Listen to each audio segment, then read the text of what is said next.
Rádio Rio de Janeiro, a emissora da Fraternidade, passa a apresentar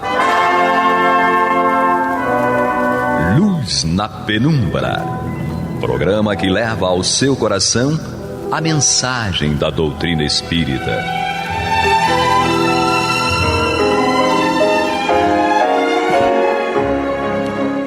E com vocês, André Afonso Monteiro, para o estudo do livro A Gênese, da obra codificada por Allan Kardec.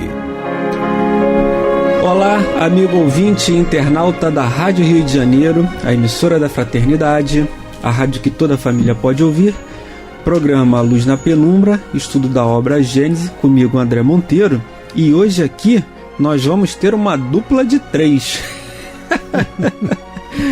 Hoje não vai ser uma dupla, hoje vai ser um trio, em dose tripla. Eu, Alexandre Almeida, e aqui também conosco, Carlos Alberto Ferreira. Sejam bem-vindos, Alexandre. Obrigado, André, nosso irmão Carlos, nosso ouvinte, votos muita paz.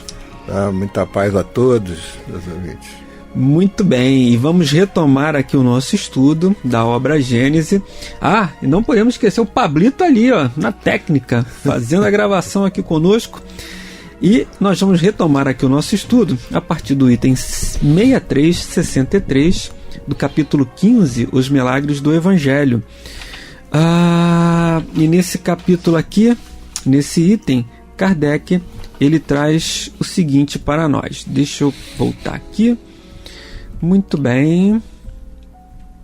O maior milagre que Jesus realizou, aquele que atesta verdadeiramente a sua superioridade, foi a revolução que seus ensinamentos operaram no mundo, apesar da exiguidade de seus meios de ação.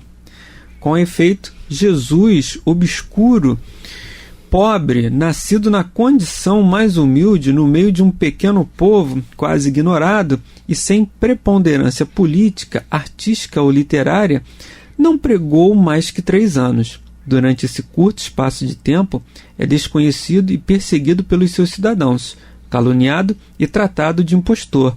Vê-se obrigado a fugir para não ser lapidado. É traído por um dos seus apóstolos, renegado por outro, abandonado por todos na hora em que cai nas mãos de seus inimigos. Só fazia o bem, e isso não o colocava a salvo da malevolência que voltava contra ele os próprios serviços que prestava. Condenado ao suplício reservado aos criminosos, morre ignorado pelo mundo, uma vez que a história daquela época se cala a seu respeito.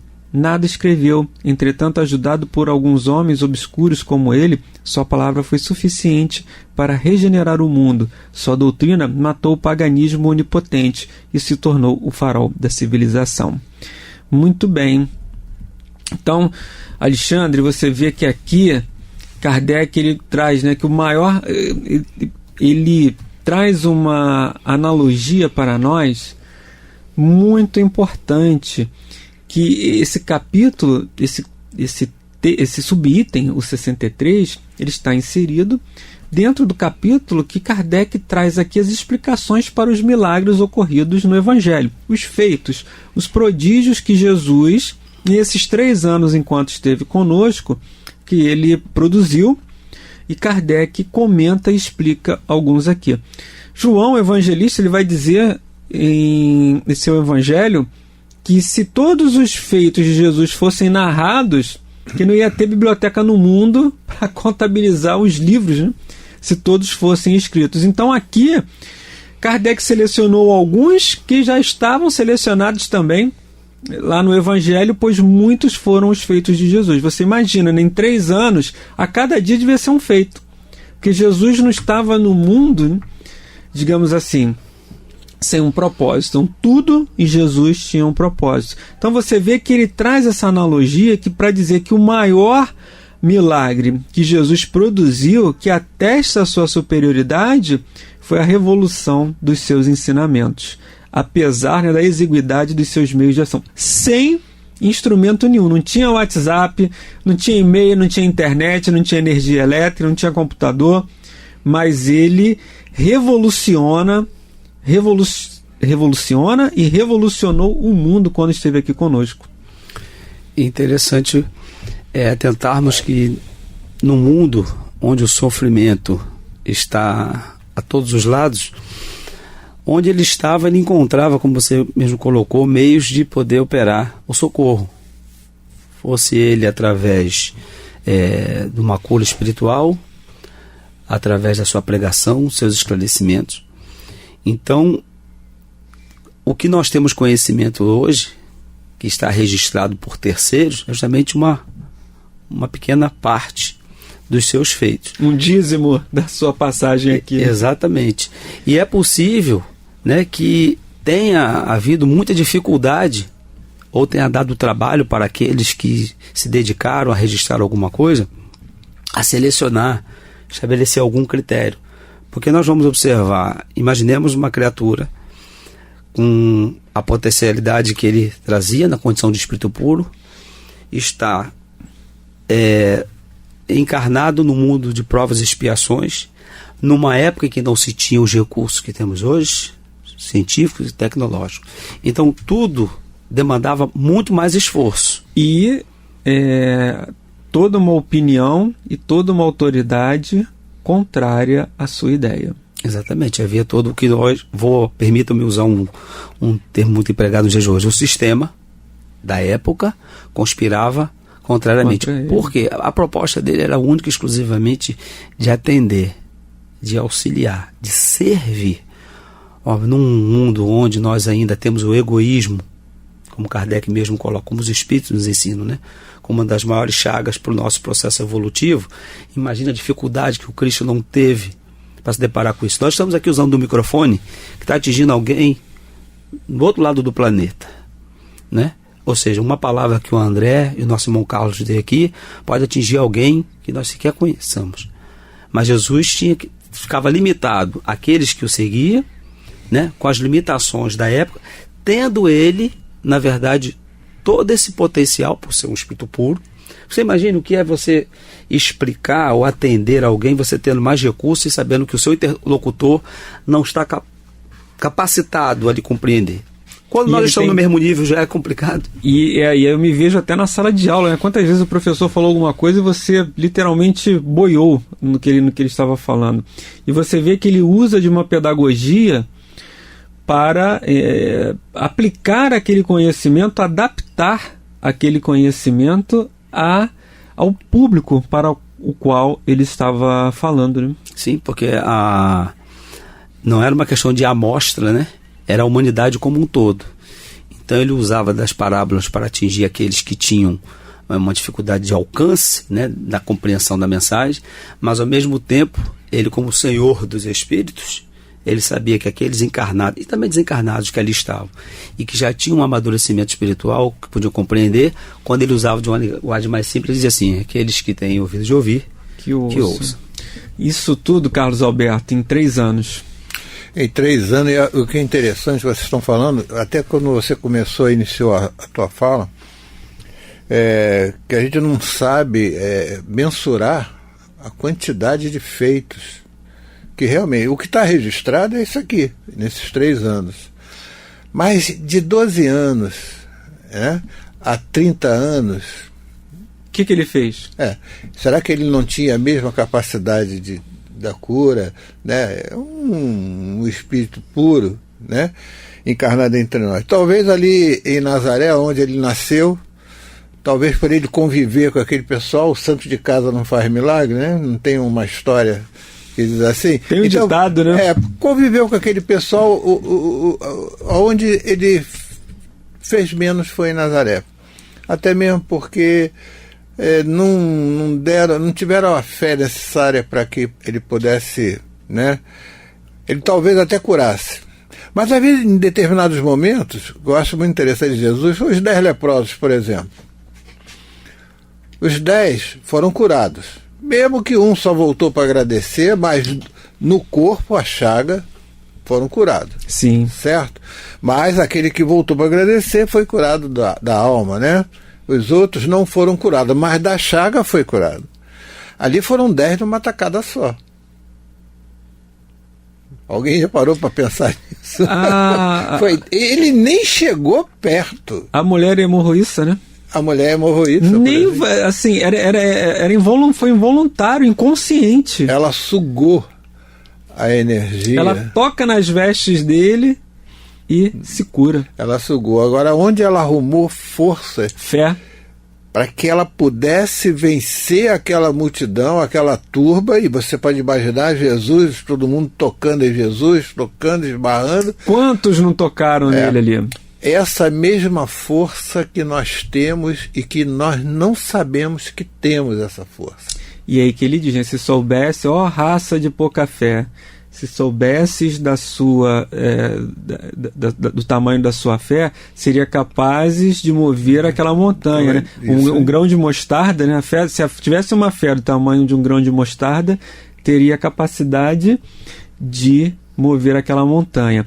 Mas, amigos ouvintes, nós estamos fazendo o estudo da obra Gênese, comigo André Monteiro, aqui também, hoje, na nossa dose tripla, Alexandre Almeida, Carlos Alberto Ferreira. Estamos estudando o capítulo 15, o item 63. Carlos Alberto, Kardec encerra assim, esse item 63. Tinha, pois, contra ele tudo que pode fazer os homens fracassarem, razão pela qual dizemos que o triunfo da sua doutrina foi o maior dos seus milagres, ao mesmo tempo em que ela prova sua missão divina.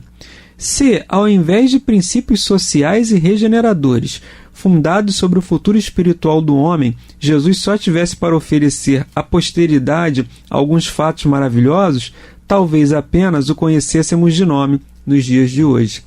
Então vamos imaginar aqui o seguinte, né?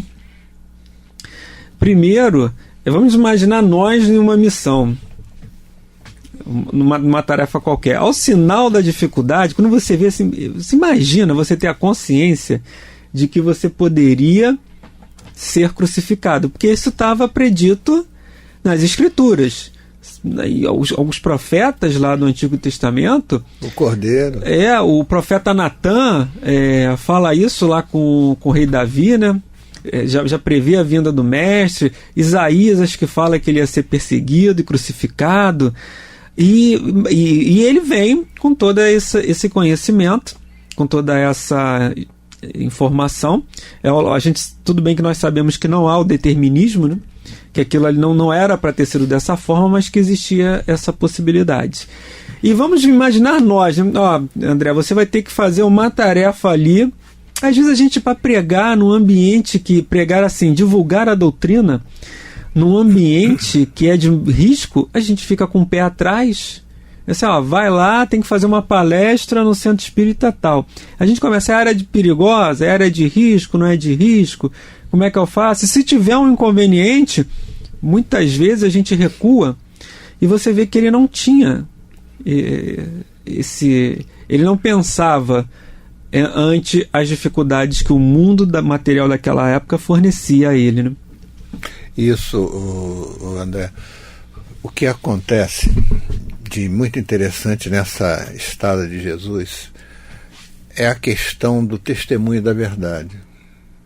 Eu vim testemunhar a verdade, mas Pilatos pergunta a ele, que é a verdade? Que verdade, né? Que isso? E Jesus se cala porque a condição daquele homem, né, materialista, vamos dizer assim, né, fincada ainda muito com os pés presos no chão, não entenderia, e na posição, né, abaixo de César, né, então naquela posição que ele se encontrava ali, como que Jesus poderia explicar àquele homem, né, essa verdade? Eu costumo até pensar dessa forma. Acho que se ele falasse, ele já morreria ali mesmo. Sim. Já correria esse risco de morrer ali. Mas ele ainda precisava. E sobre essa questão da crucificação dele, isso foi predito por ele mesmo. Quando ele fala em Jerusalém, das ruínas de Jerusalém, não ficará pedra sobre pedra. A mesma coisa farão com o Filho do Homem. Ou seja, ele também vai. Porque ele foi um revolucionário. Essa é a questão, né? Ele veio justamente, né, aqui, né, modificar o nosso comportamento. Ele veio trazer as questões da humildade, do amor, para que a gente pudesse começar a mudar essa questão do orgulho, do egoísmo. E aqueles doutores da lei não aceitaram de forma nenhuma essa condição. Para eles, que eram os que versavam a lei, que ensinavam a lei, que dominavam, né, naquela parte, não vai aceitar um rapaz que ele 30 e poucos anos fazendo cura, isso era um jovem. Nicodemos pensava assim quando foi falar com Jesus, ele com 71 anos, eu vou falar com aquele rapaz de 30 anos, o que ele tem para me ensinar? Nicodemos pensava assim, eu dou aula da Torá, eu conheço tudo, o que ele pode me ensinar? E, no entanto, Jesus já começou a ensinar, antes que ele abrisse a boca, Jesus já passou um ensinamento para ele. Então ele veio revolucionando. Então diziam que Jesus, olha, essa é coisa do demônio, essa é coisa do diabo, e etc. Como alguém que cura as pessoas, né, tá a serviço do demônio, tá das trevas. Das trevas. Só porque curava aos sábados? Né? Isso não tinha lógica, né? Mas o orgulho daqueles doutores da lei forçavam essa visão, né? Para que tivesse uma forma de condená-lo. Entendeu? E ele só curava, ele mostrando, dando testemunho, né, do porquê que esteve aqui entre nós. Poderia ter mandado, Jesus poderia ter vindo uma pleiade de espíritos para fazer esse trabalho que ele fez. Mas ele mesmo veio. Gente, isso é de uma importância fundamental para nós. Ele mesmo veio, ele mesmo se expôs, ele mesmo esteve aqui e sofreu tudo que precisou sofrer para que a gente pudesse começar a mudar o nosso ponto de vista com relação à vida, a mudar a nossa condição de pensar, Alexandre Almeida, o que mudou após o advento do Mestre? Bom, nós temos hoje, isso é inegável, não obstante ainda a carga de imperfeições que ainda trazemos, né, como costumamos dizer, nós já avançamos em fraternidade, em solidariedade. Sobre esse aspecto, me recordo que o nosso irmão Divaldo Pereira Franco, ele sempre enaltece essa questão, de que nós temos hoje muito mais amor no mundo do que tínhamos há 2000 anos atrás. O que nós precisamos reconhecer é que estamos ainda muito aquém do trabalho proposto por Jesus para essa nossa caminhada reta. A reencarnação de um espírito puro, como foi colocado aqui à mesa, pelo nosso irmão Carlos, e nós espíritas chamamos muita atenção sobre o fenômeno, né, daquele processo, do perispírito ali, bem sutil, sem sombra de dúvida. Isso aí é compreendido por todos nós. Mas se atentarmos, nós vamos ver que ela foi também perfeita, a começar pelo seu planejamento. Sim. Como nosso irmão colocou. Jesus sabia, tinha consciência de que em cada situação que ele iria passar, o que deveria acontecer, e ele se calou quando deveria se calar, atuou quando deveria atuar, advertiu. E eu fico imaginando os espíritos, né, de confiança dele, quando sentaram para planejar, disseram o seguinte, porque veja bem, não é por acaso que Kardec coloca aqui, olha, Jesus, vírgula, obscuro, pobre, nascido na mais humilde condição, no pequeno, ou seja, isso tudo foi debatido lá na mesa. Olha, para a proposta da mensagem que eu vou levar, na sociedade em que eu vou ter essa experiência, se eu for rico, filho de príncipe, a mensagem não vai ser... Não vai surtir. Não vai surtir. E ele também, e você vê que isso é uma lição de simplicidade, Até para nós, no movimento espírita, é uma lição que você vai aplicar em qualquer situação do teu dia a dia. Dentro da casa espírita, como deve ser o nosso comportamento de simplicidade. Na questão dos templos suntuosos, a gente até estuda as mensagens, né? Os espíritas, os benfeitores nos informam isso. Emmanuel, André Luiz, Joana de Ângeles, a necessidade de templos e de muitas questões assim excêntricas que às vezes a gente traz até para a própria instituição espírita, que você acaba, ao invés de simplificar o processo, você traz mais complicação. O que a gente precisa para evangelizar, para fazer uma pessoa melhor? O que a gente precisa? O que Jesus tinha? Só a palavra e a roupa do corpo. É o que Paulo colocou muito bem, né? Não cristalizeis a vossa fé. É preciso ter esse discernimento. É claro que há uma diferença entre você ofertar um templo que tem um mínimo de conforto. Sim, mas sim. Daí, como você colocou muito bem, a termos templos onde nós vamos ostentar riquezas materiais, aí nós estamos atendendo justamente o que o nosso irmão colocou. Muito mais dos nossos caprichos. Sim. Do mundo.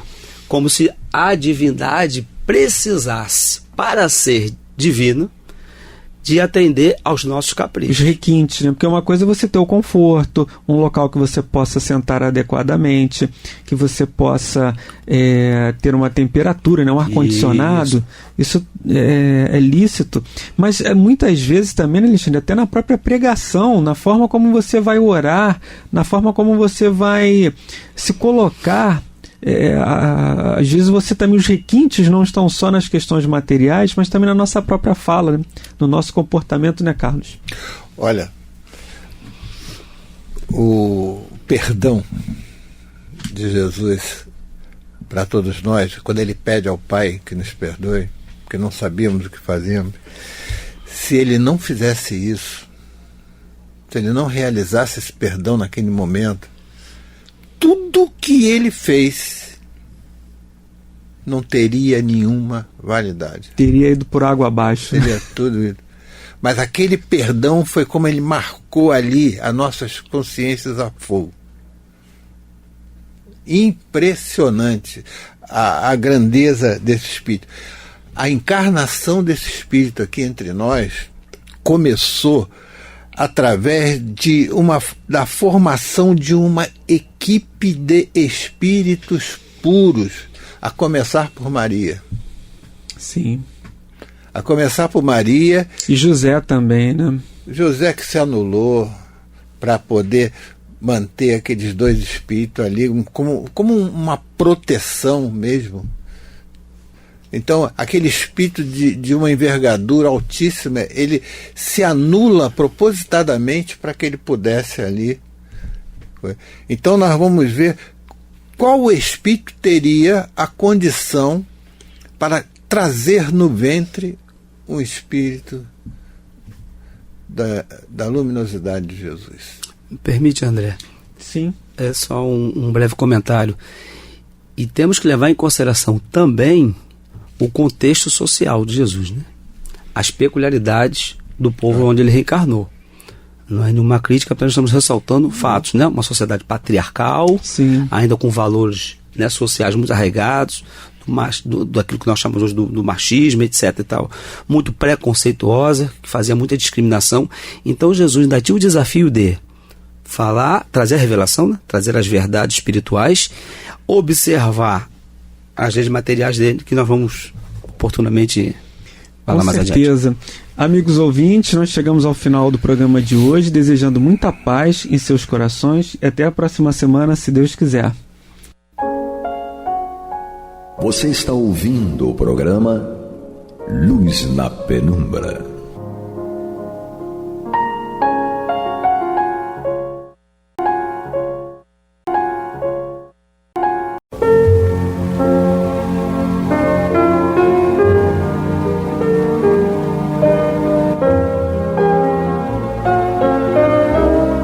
A Rádio Rio de Janeiro está levando ao seu lar e ao seu coração a mensagem consoladora da doutrina espírita, através do programa Luz na Penumbra.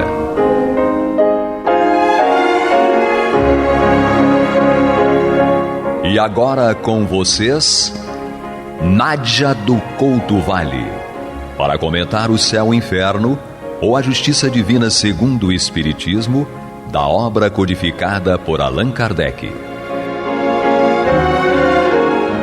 Amados e amadas ouvintes internautas, que a paz de Jesus permaneça conosco hoje e sempre. Estamos juntos aqui pela Rádio Rio de Janeiro, a emissora da Fraternidade, prosseguindo no estudo de O Céu e o Inferno, a Justiça Divina segundo o Espiritismo, no capítulo Espíritos Sofredores, é o 4º capítulo da 2ª parte, e vamos dar continuidade ao estudo da comunicação ou das comunicações do espírito Ferdinand Bertin.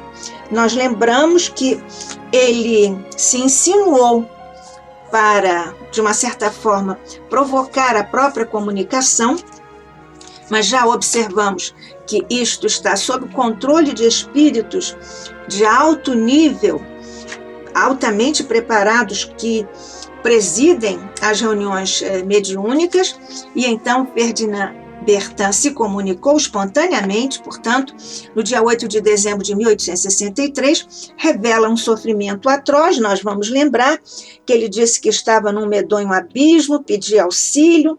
Oh, meu Deus, quem me tirará desse abismo? Quem socorrerá com mão piedosa o infeliz tragado pelas ondas? E ele diz que houve por toda parte o marulho das vagas, e ele diz: nenhuma palavra amiga que me console e ajude neste momento supremo.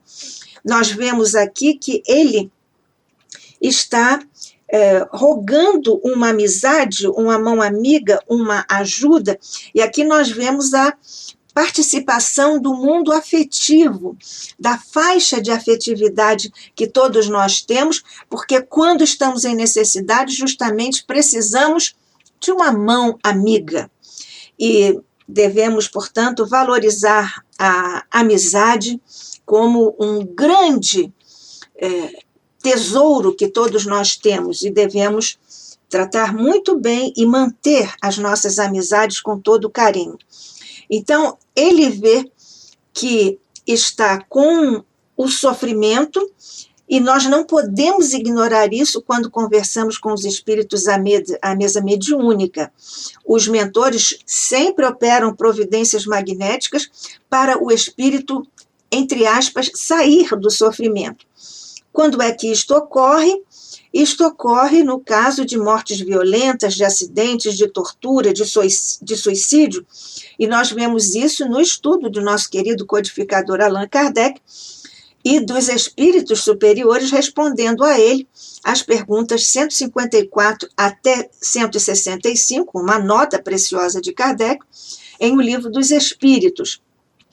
E nós vemos, então, que o perispírito está ainda muito ligado ao corpo no caso dessas mortes violentas, dessas desencarnações violentas. Nós lembramos que a morte é do corpo físico, a desencarnação é um processo, é o desligamento do espírito, do corpo que lhe serviu de instrumento, e isso depende muito do grau de materialidade, digamos, de ligação com a matéria, e também do preparo espiritual, além, naturalmente, do grande choque vibratório que é a cessação do corpo físico por um ato extremo, imprevisto, como esses que nós acabamos de mencionar no caso das mortes violentas.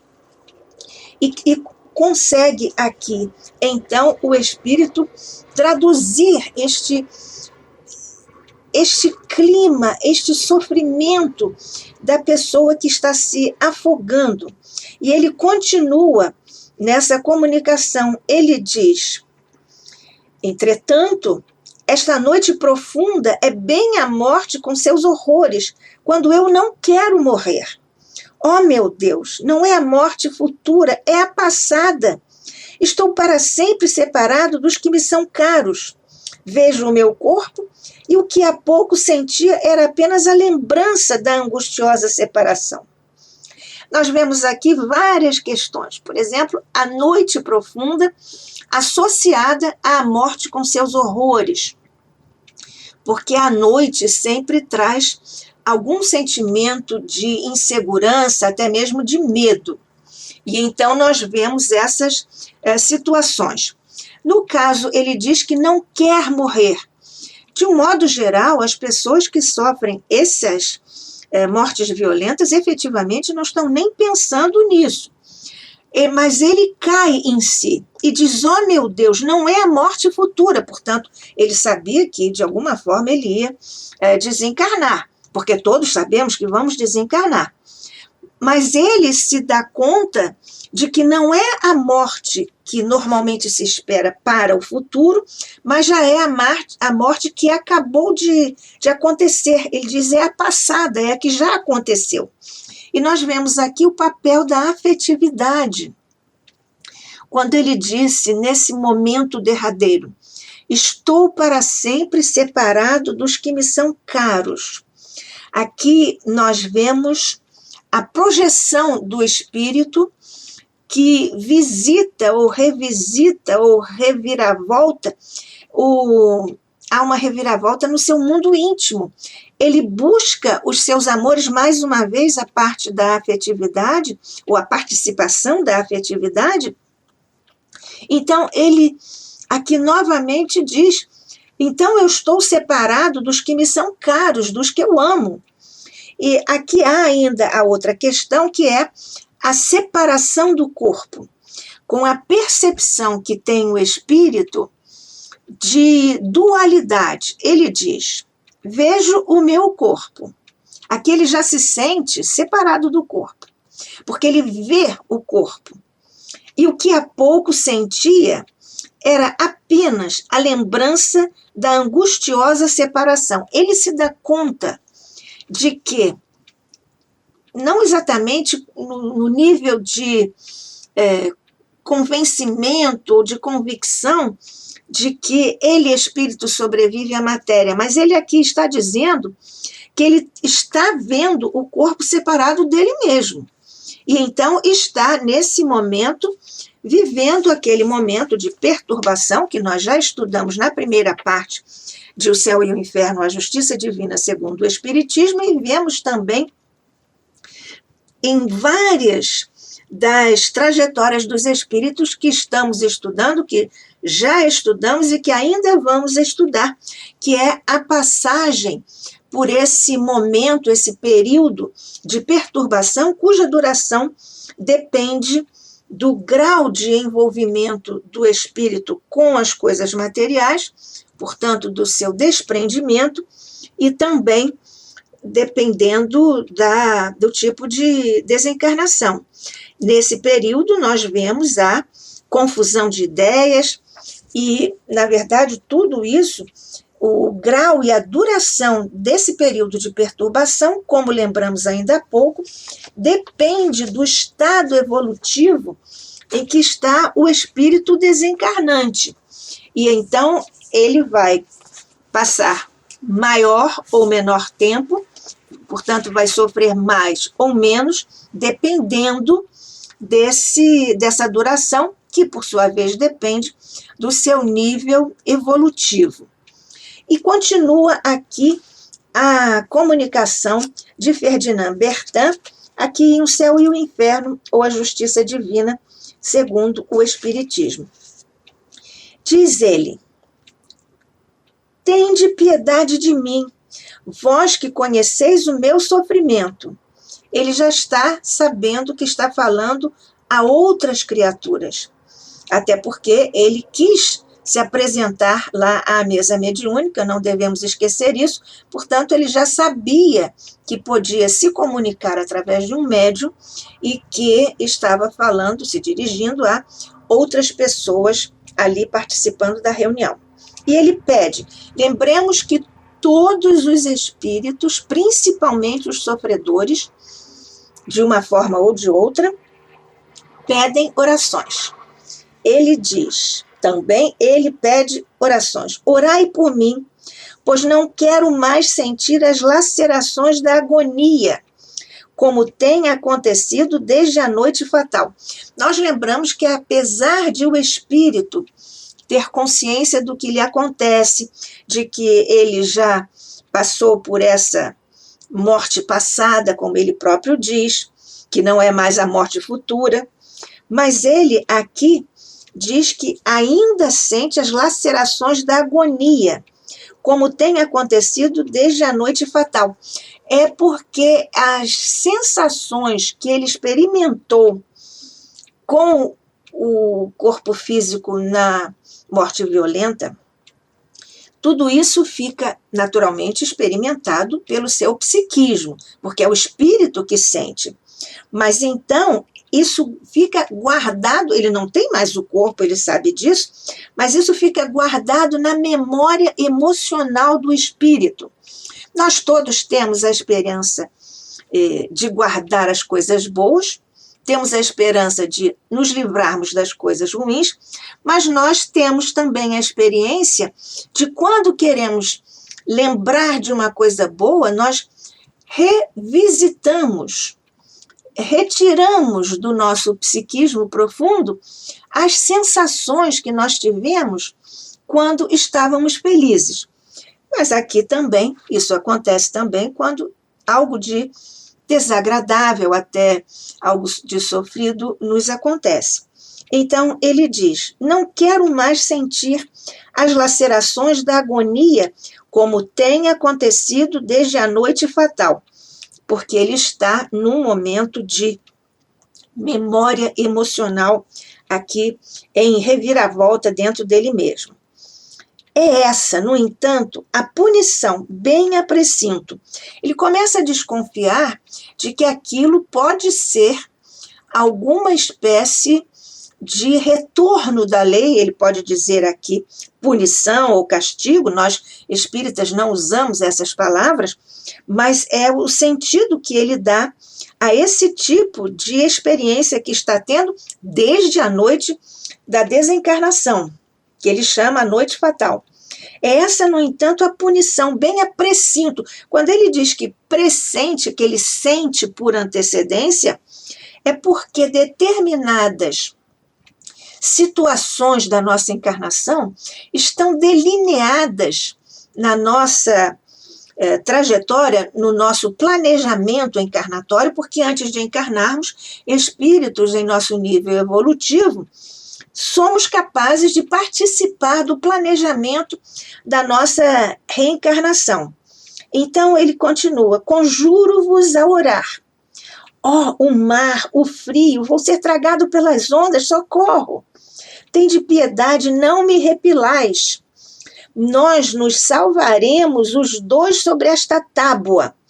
Tudo isso aqui na memória emocional do espírito Ferdinand Bertin. Afogo-me, as vagas vão tragar-me, sem que aos meus reste o consolo de me tornarem a ver. Novamente a emoção, a afetividade. Mas não, que vejo? Meu corpo balouçado pelas ondas.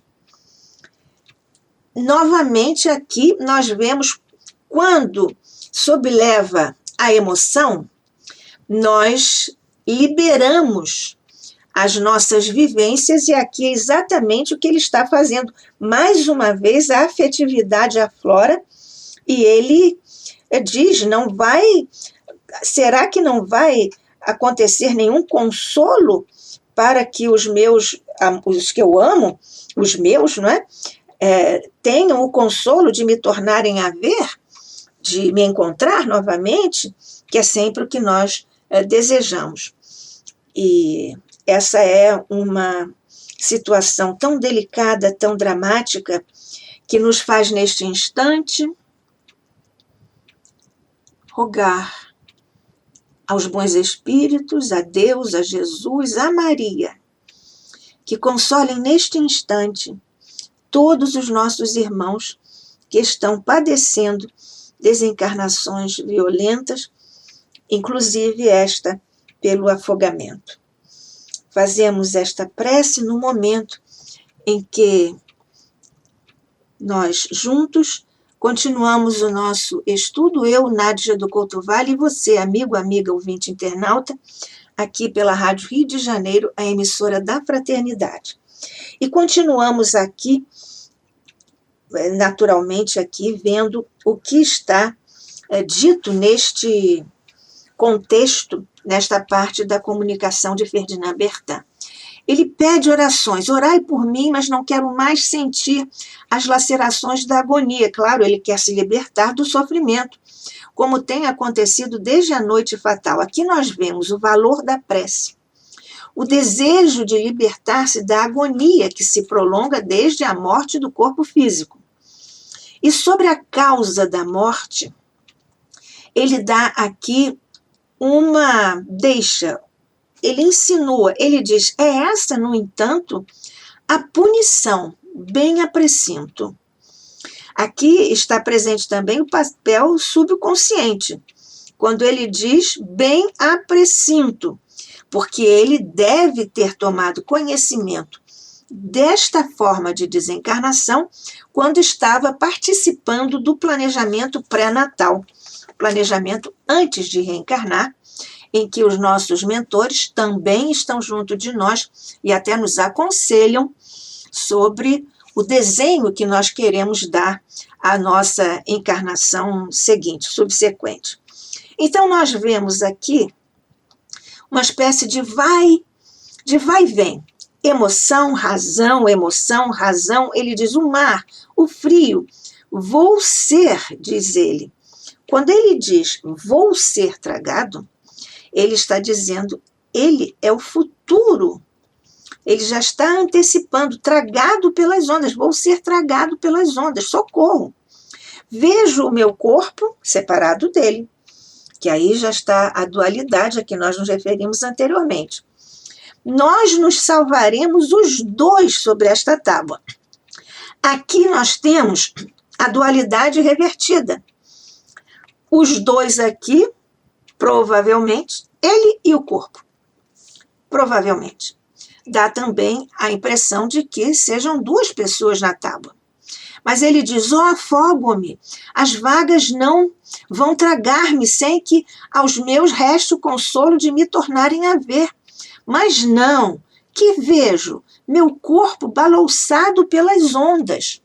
E quando ele diz meu corpo balouçado pelas ondas, mais uma vez, está patenteada a percepção de que ele já se sente separado do corpo, já entendeu que a morte chegou provavelmente, ele diz aqui que pressente, provavelmente por ação da memória que ele guarda de quando fez o planejamento para a encarnação e que neste momento se cumpre o planejamento, ou que ele fez, ou com o qual ele concordou, ou que ele solicitou, tendo entendido algumas questões que ele precisava resolver perante não só a lei de Deus, a lei com maiúscula, mas perante si mesmo, aliás, perante a lei que está escrita na sua própria consciência, como está escrita na consciência de todos nós. E ele segue, ele diz, as preces de minha mãe serão ouvidas, pobre mãe. Aqui, mais uma vez, ele está com o papel da afetividade aqui presente. Ele diz, as preces de minha mãe serão ouvidas. Ele tem certeza que a mãe vai orar. Toda mãe ora por seu filho. Pobre mãe. Se ela pudesse supor seu filho tão miserável como realmente o é, de certo pediria mais. Naturalmente, se a mãe soubesse de atos que ele tivesse naturalmente provocado ou levado a efeito.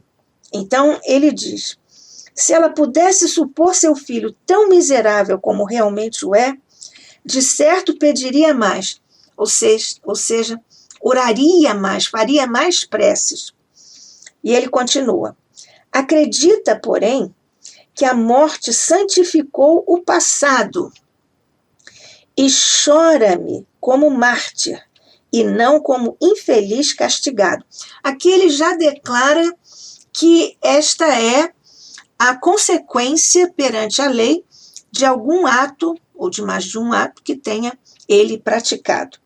Então, ele ainda pensa em que a mãe, por pensar tudo de bom e de bem para o seu filho, está enganada, porque o seu filho, que ela considera um santo, não está santificado, porque a morte, diz ele, ela julga que a morte santificou o passado, ou santificou o filho, mas ele diz, acredita, porém, que a morte santificou o passado e chora-me como mártir, porque teve essa morte violenta, e não como infeliz castigado. Ó, vós que o sabeis, sereis implacáveis? Não, certo, intercedereis por mim. E assina François Bertin. É interessante aqui porque no original está Ferdinand, que aliás é como o nosso querido codificador Allan Kardec apresenta o espírito que estamos aqui estudando em sua trajetória. Então, nós vemos que as preces da mãe são ou revelam uma relação mais forte do ser humano.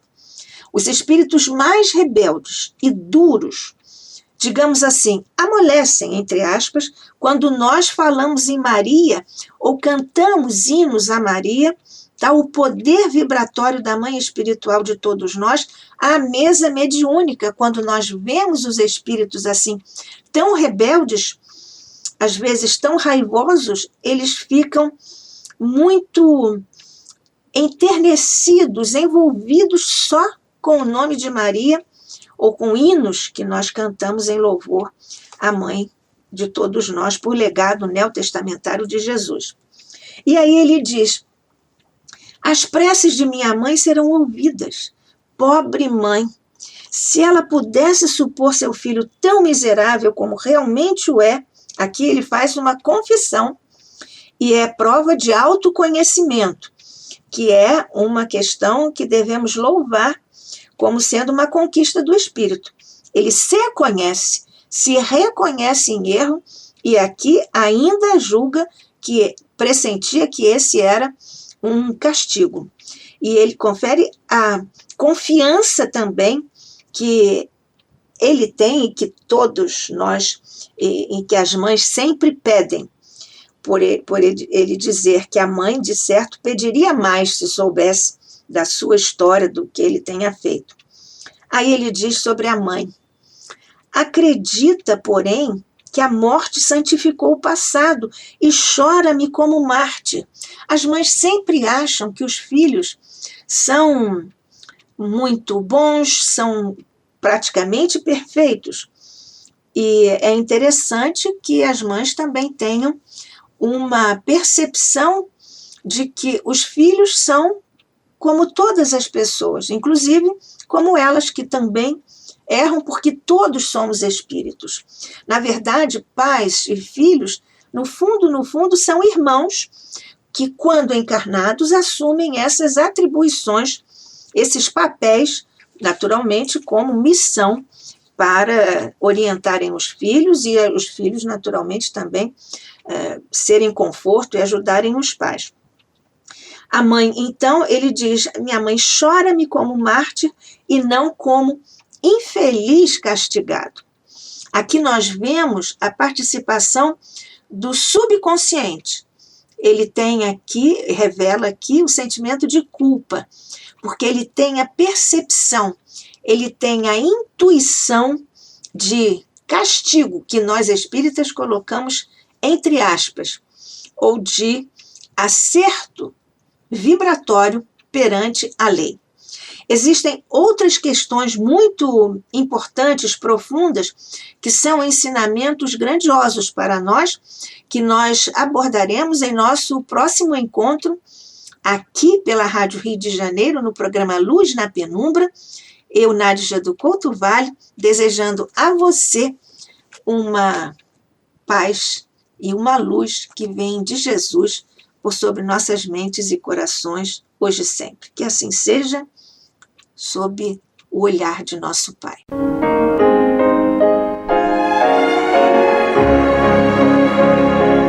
E vamos ouvir agora a prece de encerramento de nosso programa, na voz de Geraldo de Aquino. Jesus, dá-nos coragem para a luta, piedade para os insultos e misericórdia para as injustiças e ingratidões. Limpa nossa alma de inveja e ambições mesquinhas, de ódio e de vingança o nosso caminho.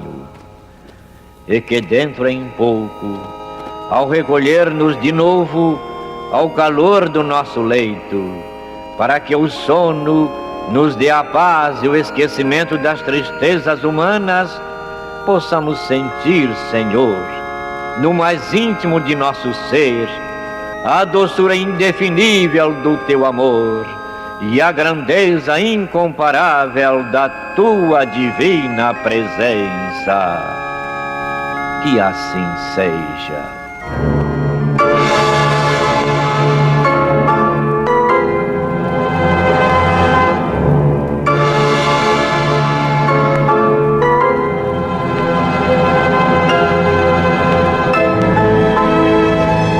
Acabamos de apresentar o programa Luz na Penumbra, que voltará a ser apresentado amanhã às 21 horas nesta emissora.